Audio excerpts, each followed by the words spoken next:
UP, Jharkhand, Uttarakhand, Kerala, Bengal और त्रिपुरा की 7 विधानसभा सीटों पर आज उपचुनाव। सुबह 7 बजे से कड़ी सुरक्षा के बीच वोटिंग शुरू।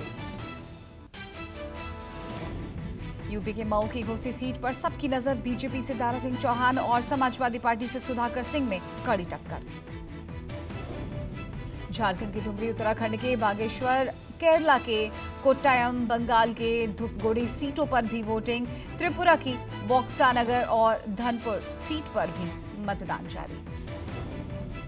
पीएम मोदी से आज सीएम योगी आदित्यनाथ करेंगे मुलाकात। पीएम को राम मंदिर उद्घाटन समारोह के लिए दे सकते हैं निमंत्रण। वहीं दोनों के बीच कई और मुद्दों पर भी चर्चा संभव। कांग्रेस संसदीय रणनीति समूह की आज बैठक। संसद के विशेष सत्र और वन नेशन वन इलेक्शन की रणनीतियों पर होगा मंथन। सोनिया गांधी के आवास 10 जनपद पर शाम 5 बजे बुलाई गई meeting. One nation one election के मुद्दे पर चर्चा के लिए इंडिया गठबंधन की आज बैठक। कांग्रेस अध्यक्ष मल्लिकार्जुन खड़गे के आवास पर रात 8 बजे होगी बैठक। मध्य प्रदेश में हो सकती है विपक्षी गठबंधन इंडिया की चौथी मीटिंग। भोपाल में अक्टूबर के पहले हफ्ते में गठबंधन की बैठक संभव। आज टीचर्स डे है। पूर्व राष्ट्रपति सर्वपल्ली राधाकृष्णन की जयंती को शिक्षक दिवस के तौर पर मनाया जाता है। राष्ट्रपति द्रौपदी मुर्मू शिक्षक दिवस के मौके पर देश भर के 75 चयनित शिक्षकों को सम्मानित करेंगे। बिहार सरकार ने वापस लिया स्कूलों में छुट्टी कटौती का फैसला। 28 अगस्त से 31 दिसंबर तक सरकारी स्कूलों की 23 छुट्टियों में हुआ था कटौती का ऐलान। सरकार ने छुट्टियां घटाकर 11 कर दी थी। राजधानी दिल्ली में उपराज्यपाल वीके सक्सेना और सीएम केजरीवाल दिखाएंगे हरी झंडी। 400 बसों के आने से डीटीसी की 80% हो जाएगी इलेक्ट्रिक वाहनों का बेड़ा। केंद्र सरकार 6 सितंबर से सस्ते दामों पर बेचेगी प्याज। दिल्ली, एनसीआर सहित देश के प्रमुख शहरों में मोबाइल वैन के जरिए होगी प्याज की बिक्री। 25 रुपए किलो के भाव से मिलेगा प्याज। सूर्य मिशन पर गए आदित्य L1 की आज फिर बढ़ाई जाएगी ऑर्बिट। दोपहर 3 बजे कराए जाएंगे इंजन फायर। 2 सितंबर को लॉन्च किया गया था Aditya L1। One day world cup के लिए आज टीम इंडिया का ऐलान। दोपहर 1:30 बजे श्रीलंका के कैंटी में होगा टीम का ऐलान। 15 सदस्यीय टीम में ज्यादातर वही खिलाड़ी होंगे जो इस वक्त एशिया कप खेल रहे हैं। भारत पाकिस्तान के बीच तय हुआ दूसरा मुकाबला। 10 सितंबर को सुपर 4 में होगी भिड़ंत। सोमवार को नेपाल को 10 विकेट से हराकर अंतिम 4 में पहुंची है टीम इंडिया। एशिया कप 2023 को लेकर एशियन क्रिकेट काउंसिल का बड़ा फैसला। कोलंबो में होने वाले फाइनल सहित सुपर 4 के सभी मुकाबलों का बदला वेन्यू। कोलंबो की जगह अब हम्बनटोटा में होंगे मैच। दिल्ली में G20 समिट के मद्देनजर सुरक्षा के तहत 39 मेट्रो स्टेशनों को बंद रखने का लिया गया फैसला वापस। दिल्ली पुलिस ने 2 सितंबर को जारी किया आदेश वापस लिया। 8 से 10 सितंबर तक वीवीआईपी मूवमेंट की वजह से लिया गया था फैसला। सुप्रीम कोर्ट स्टेशन को छोड़ बाकी स्टेशनों पर जारी रहेगी आवाजाही। G20 समिट के दौरान बारिश से निपटने की विशेष तैयारी। राजधानी की सड़कों पर जल जमाव को रोकने के लिए 4 heavy duty D watering truck Gujarat से मंगाए गए। दिल्ली मेट्रो विशेष काउंटर पर बेच रही टूरिस्ट स्मार्ट कार्ड। 36 स्टेशनों पर विशेष काउंटर के जरिए हो रही है बिक्री। G20 समिट को लेकर चप्पे चप्पे पर पैनी नजर। विशेष और अतिरिक्त सुरक्षा बलों की होगी तैनाती। वायुसेना के लड़ाकू विमान भी रहेंगे चौकस।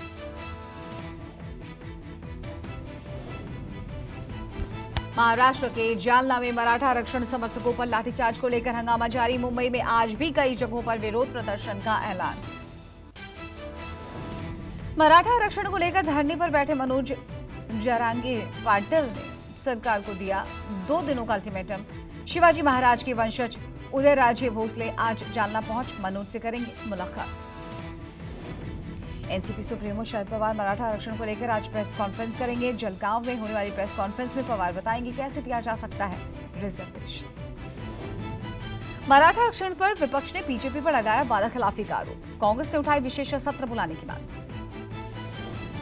Maharashtra CM Eknath Shinde, deputy CM Fadnavis ने मराठा आरक्षण पर की उच्च स्तरीय बैठक। मुख्यमंत्री ने शांति अपील के बीच कहा बातचीत से सुलझ सकता है मसला। मराठा आरक्षण पर सीएम शिंदे ने कहा हमने रिजर्वेशन जल्द से जल्द सुनिश्चित करने के लिए टास्क फोर्स का गठन कर दिया है। डिप्टी सीएम देवेंद्र फडणवीस ने जालना लाठीचार्ज को दुर्भाग्यपूर्ण बताया। डिप्टी सीएम ने पुलिस लाठीचार्ज के लिए माफी मांगी। जालना लाठीचार्ज को लेकर यूबीटी और एनसीपी शरद गुट का बड़ा दांव। संजय राउत और पूर्व गृह मंत्री अनिल देशमुख ने कहा, गृह मंत्रालय से दिया गया था आदेश। एमएनएस प्रमुख राज ठाकरे सोमवार को जालना पहुंचे। लाठीचार्ज पर नाराजगी जताते हुए राज ने कहा, लाठीचार्ज का आदेश देने वालों को मराठवाड़ा में नहीं घुसने दें।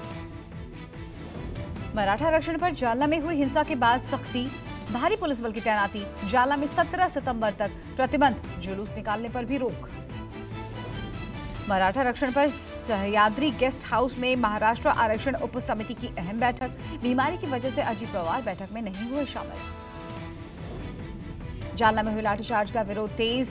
गृह मंत्रालय ने जालना एसपी तुषार दोषी को छुट्टी पर भेजा। शैलेश बलकवाड़े जालना के नए एसपी नियुक्त हुए। एक देश एक चुनाव पर सियासी घमासान जारी। कांग्रेस ने कहा, वन नेशन वन इलेक्शन पर नहीं है भरोसा। संघीय ढांचे पर हमला बताते हुए संविधान संशोधन को भी बताया जरूरी। केंद्रीय मंत्री अनुराग ठाकुर ने वन नेशन वन इलेक्शन को बताया समय की मांग। कहा, एक साथ चुनाव होने से देश के हजारों करोड़ों की बचत के साथ साथ और भी संसाधनों की बचत होगी। जम्मू कश्मीर के पूर्व मुख्यमंत्री उमर अब्दुल्ला ने एक देश एक चुनाव को बताया सियासी साजिश। कहा, क्षेत्रीय दलों को खत्म करने की है मंशा।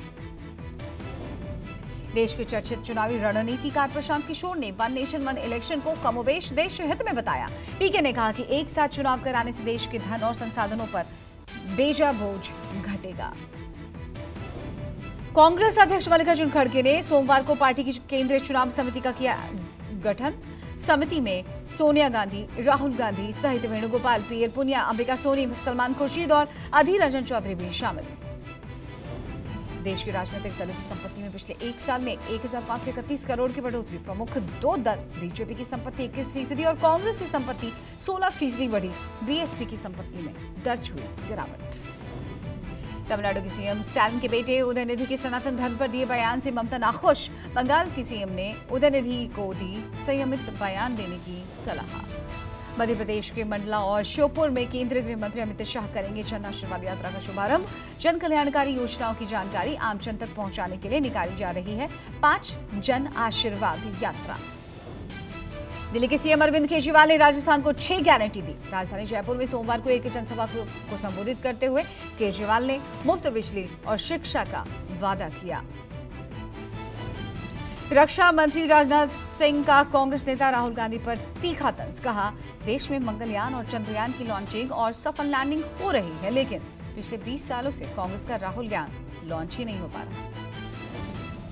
राजनाथ ने विपक्षी गठबंधन को इंडिया नाम रखने को लेकर भी आगाह किया। कहा, हमने 2004 में शाइनिंग इंडिया का नाम रखा था, जिसके बाद हमें हार देखनी पड़ी थी।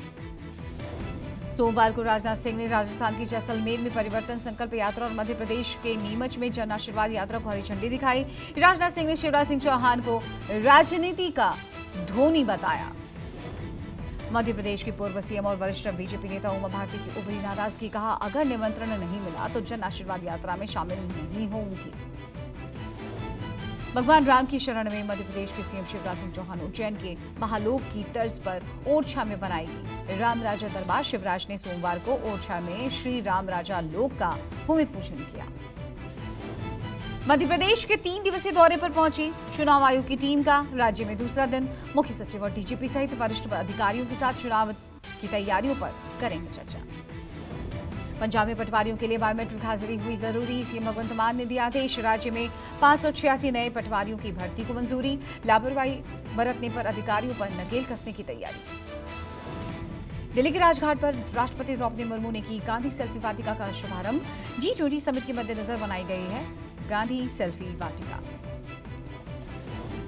सनातन धर्म का अपमान करके बुरे फंसे सीएम स्टालिन के बेटे और मंत्री उदय स्टालिन। उदयनिधि स्टालिन के खिलाफ दिल्ली में केस दर्ज। मुंबई में भी कार्रवाई की मांग। उदयनिधि स्टालिन के बयान पर सियासी संग्राम तेज। रविशंकर प्रसाद ने प्रेस कॉन्फ्रेंस करके इंडिया गठबंधन और राहुल गांधी पर हमला बोला। रविशंकर प्रसाद ने कहा, घमंडिया गठबंधन की सोच हिंदू विरोधी। राहुल गांधी का पाखंड सामने है। राहुल गांधी, नीतीश कुमार, तेजस्वी यादव सब लोग खामोश क्यों हैं?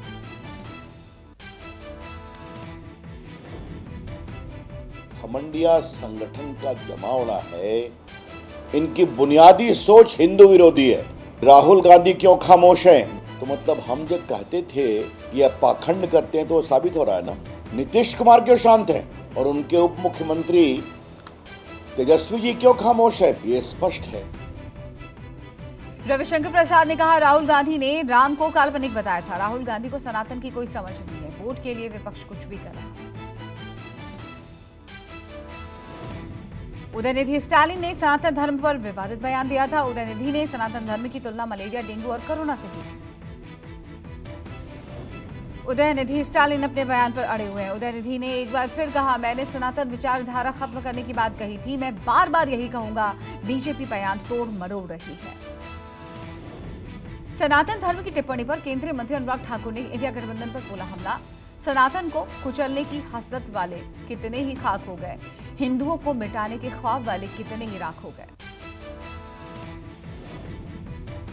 कुचलने की हसरत वाले कितने ही खाक हो गए, हिंदुओं को मिटाने के ख्वाब वाले कितने ही राख हो गए। सुनो घमंडिया गठबंधन के घमंडियों, तुम और तुम्हारे मित्र रहे ना रहे, सनातन था, सनातन है और सनातन रहेगा। कार्ति चिदंबरम ने उदय स्टालिन का साथ दिया। एक्स पर पोस्ट लिखकर कहा, जाति भारत का अभिशाप है, किसी के खिलाफ जेनोसाइड का कोई आह्वान नहीं किया गया था। इस बयान को घुमा दिया गया है। बाराबंकी में शिवलिंग के पास हाथ धोने के मामले में यूपी के मंत्री सतीश शर्मा ने दी सफाई। कहा, बेवजह मामले को तूल दिया जा रहा है। हाथ में लगी सामग्री को शिवलिंग के पास ही रखते हैं। वीडियो वायरल होने के बाद सतीश शर्मा ने कहा, शहद दूध से किया गया था शिवलिंग का अभिषेक। अभिषेक करने वाली चीजों को हाथ में बाहर नहीं ले जाते। बाराबंकी के लोधेश्वर मंदिर में शिवलिंग के पास हाथ धोने को लेकर सतीश शर्मा घिरे। कांग्रेस ने कहा, बीजेपी की आस्था राजनीतिक है, इन्हें ईश्वर में आस्था है, ना ही जनता की आस्था में विश्वास। वीडियो शेयर करते हुए कांग्रेस ने लिखा, धर्म और देवी देवताओं के नाम पर राजनीति करने वालों को सामान्य सी बुद्धि भी नहीं है। शिवलिंग के समीप हाथ नहीं धोया जाता। वीडियो में शिवलिंग के ठीक बगल में अर्घ्य के अंदर हाथ धोते नजर आ रहे हैं सतीश शर्मा। बगल में मंत्री जितेंद्र प्रसाद हाथ जोड़े खड़े नजर आ रहे हैं। यूपी के कासगंज में बेखौफ हुए बदमाश royal Enfield bullet bike agency की मुनीम से मथुरा बरेली राजमार्ग पर 5 लाख की लूट, कैश लेकर गोदाम आ रहा था। 22 बार बदमाशों ने लूट की वारदात को दिया अंजाम। पुलिस कर रही मामले की जांच। गुजरात की तापी जिले के वलोड तहसील में हुआ बड़ा हादसा। वीरपुर गांव में एक फैक्ट्री में विस्फोट, हादसे में 3 की मौत, 2 जख्मी।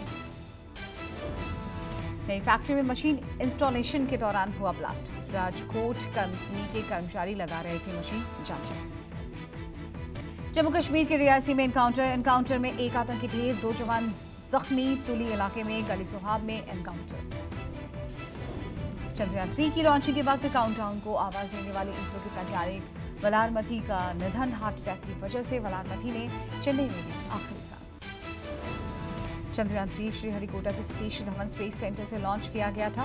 चंद्रयान 3 को आखिरी आवाज वैज्ञानिक वलारमथी ने ही दी थी। इसरो ने दुख जताया, कहा, वलारमथी की आवाज नहीं देगी सुनाई। 9, 8, 7, 6, 5, 4, 3, 2, 1, 0.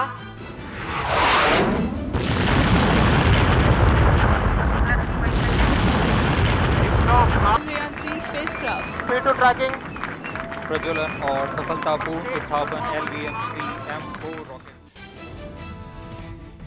गुजरात में मुंद्रा बंदरगाह पर विदेशी सिगरेट से भरा कंटेनर जब्त। DRI ने 6.5 करोड़ रुपए की विदेशी सिगरेट, 32 लाख की छड़ें जब्त।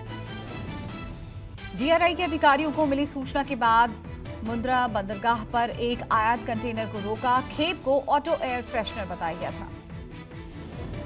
जांच के दौरान अधिकारियों को कंटेनर की पहली लाइन में पैकेज के ऑटो एयर फ्रेशनर मिले। पहली लाइन के पीछे सभी पैकेज में गोल्ड फ्लेक्स की विदेशी सिगरेट बरामद हुई। मुंबई में ट्रेनी एयर होस्टेस की हत्या से हड़कंप। पवई इलाके में एयर होस्टेस का शव मिला, गले पर चाकू के निशान। पुलिस ने पूरे इलाके की सीसीटीवी फुटेज को कब्जे में ले लिया है। पुलिस के मुताबिक मृतक लड़की एयर इंडिया में एयर होस्टेस की ट्रेनिंग ले रही थी। कनाडा सरकार ने खालिस्तान समर्थकों को दिया बड़ा झटका। 10 सितंबर को कोलंबिया में खालिस्तान जनमत संग्रह कराने का आदेश लिया वापस। भारत में रूसी राजदूत डेनिस अलिपोव ने रूसी विदेश मंत्री सर्गेई लावरोव को बताया रसिया। G20 में पुतिन के नहीं आने को लेकर पूछे सवाल के दौरान रूसी राजदूत ने दिया विवादित बयान। पाकिस्तान के कार्यवाहक पीएम अनवार उल काकर ने अलापा कश्मीर राग दक्षिण एशिया में स्थायी शांति के लिए कश्मीर समस्या का सुलझना बताया जरूरी। पाकिस्तानी नौसेना का एक हेलीकॉप्टर बलूचिस्तान के ग्वादर में दुर्घटनाग्रस्त प्रशिक्षण उड़ान के दौरान हुआ क्रैश, 2 अधिकारी सहित 3 जवान की मौत। पाकिस्तान के कराची में पानी के लिए मचा हाहाकार, शहर के सबसे बड़े ढाबे पंपिंग स्टेशन पर बिजली गुल से पानी सप्लाई ठप। एशिया कप में अपने दूसरे मुकाबले में भारत ने नेपाल को 10 विकेट से रौंदा। डकवर्थ लुईस आधार पर जीत के लिए मिले 145 रनों के लक्ष्य को बिना कोई विकेट खोए हासिल किया।